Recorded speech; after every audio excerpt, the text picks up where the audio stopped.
એક ગામમાં અરવિંદ નામનો છોકરો રહેતો હતો. એ ખૂબ જ સામાન્ય પરિવારનો હતો, પણ તેના સપના મોટા હતા. તેના પપ્પા પાસે જૂનો મોબાઈલ હતો, જે થોડી જ વારમાં હીટ થતો અને લટાડતો રહેતો. અરવિંદને પણ પોતાનો મોબાઈલ હોવાનો ખૂબ શોખ હતો. એક દિવસ તે શાળામાંથી ઘરે આવતો હતો ત્યારે રસ્તામાં એક જૂના વૃક્ષ નીચે એક ચમકતો મોબાઈલ પડેલું જોયું. તેને તેનું સ્ક્રીન સ્પર્શ્યું એટલે તરત જ સ્ક્રીન પર લખાણ આવ્યું, "હું જાદુઈ મોબાઈલ છું. તું રોજ માત્ર 3 ઈચ્છા માગે." અરવિંદ આશ્ચર્યચકિત થઈ ગયો. તેની પહેલી ઈચ્છા માગી નવું સ્કૂલ બેગ અને પુસ્તકો. તુરંત તેની બાજુમાં ચમકતા નવા બેગ અને પુસ્તકો દેખાયા.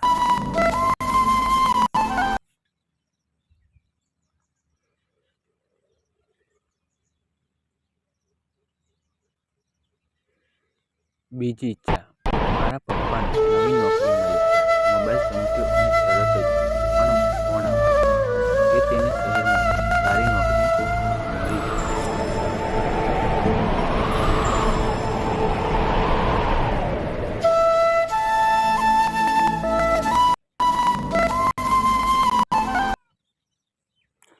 અંતે ત્રીજી ઈચ્છા હતી, મને સત્ય અને સારી બાબતો માટે જ મોબાઈલનો ઉપયોગ કરવાની બુદ્ધિ આપો. મોબાઈલ હર રોજ ઝબકારો આપીને કહેવાય, સાચું જાદુ એ છે કે તું જલ્દી લોકો માટે પણ કંઈ સારું કરીશ.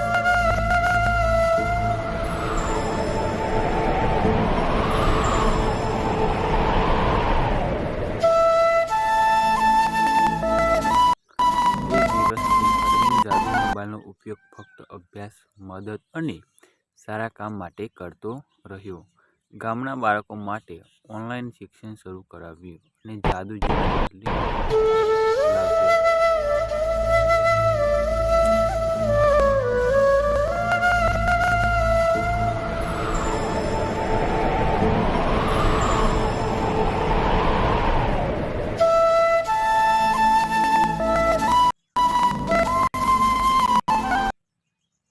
શિક્ષા.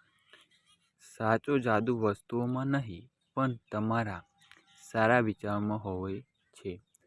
દોસ્તો, તમને વિડીયો ગમ્યો હોય તો મારી YouTube ચેનલને સબસ્ક્રાઇબ કરી